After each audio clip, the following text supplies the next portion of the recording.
আসসালামু আলাইকুম। আপনারা সবাই কেমন আছেন? আশা করি আপনারা সবাই ভালো আছেন। আপনাদের জন্য একটি চকলেট কেকের ভিডিও নিয়ে চলে আসলাম। দেখুন, আমি এখন কেকের উপর চকলেট গ্যানাশ করে নিচ্ছি। এই চকলেট গ্যানাশটি আমি ব্লুবেলের ডার্ক চকলেট দিয়ে করেছি। আপনারা চাইলেও ব্লুবেলের ডার্ক চকলেট দিয়ে করে নিতে পারেন। আর আপনি যদি আমার ইউটিউব চ্যানেলে নতুন হয়ে থাকুন তাহলে একটি সাবস্ক্রাইব করে দিন। আর যদি আমার ফেসবুক পেজ থেকে দেখে থাকুন তাহলে একটি ফলো করে দিন। এই যে দেখুন, কথা বলতে বলতে চকলেট গ্যানাশের কাজ অনেকটাই শেষ হয়ে এসেছে। এখন চারপাশে ভালো মতো আস্তে আস্তে করে চামচ দিয়ে আমি দিয়ে নিচ্ছি। এরপরে আমি কিছু চকলেট গ্যানাশ পুরো কেকের উপর দিব, দিয়ে এটিকে সুন্দর মতো চামচ দিয়ে ছড়িয়ে দিব। দেখুন আমি কত সুন্দর করে চামচ দিয়ে ছড়িয়ে দিচ্ছি, আপনারা একটু লক্ষ্য করলেই বুঝতে পারবেন।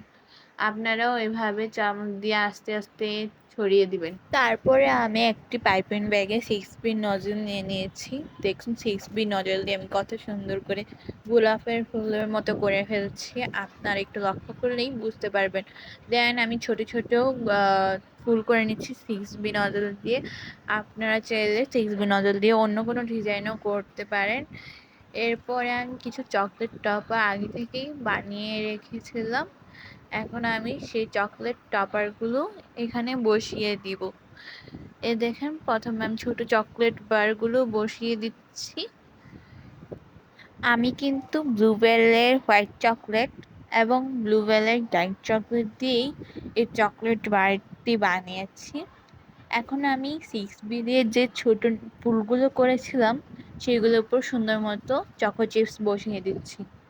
এই চকো চিপসগুলো আপনারা কোনো বেকিং আইটেমের দোকানে গেলেই পাবেন। আপনারা যদি এই চকলেট বারগুলো কেমনে বানিয়েছি সেটার রেসিপি চান তাহলে আমাকে অবশ্যই কমেন্ট করে জানাবেন। এখন আমি কেকের চারপাশে চকো চিপস ছড়িয়ে দিব। দেখুন, আমি শুধু কেকের চারপাশে দিচ্ছি, কেকের কিন্তু মাঝখানে দিচ্ছি না। কেকের চারপাশে দিলে কেকটা দেখতে আরো সুন্দর লাগবে। এরপরে আমি কিছু চকলেট বারে ব্লুবেলের হোয়াইট চকলেট আর ব্লুবেলের ডার্ক চকলেট দিয়ে একটা ডিজাইন করে নিয়েছিলাম। এখন আমি নিচের বর্ডারে ওই চকলেট বারগুলো বসিয়ে দিচ্ছি। আপনারা কিন্তু চকলেট বারগুলো নিচে ভালো মতো সেট করে নেবেন, না হলে খুলে পড়ে যাওয়ার সম্ভাবনা থাকতে পারে। এরপরে আমি হোয়াইট পার্লগুলো উপরে অ্যাড করে দিচ্ছি। দেখুন কত সুন্দর করে আমি অল্প অল্প করে ছিটিয়ে দিচ্ছি। এই কেকটি কেমন লেগেছে অবশ্যই কমেন্ট করে জানাবেন। ধন্যবাদ।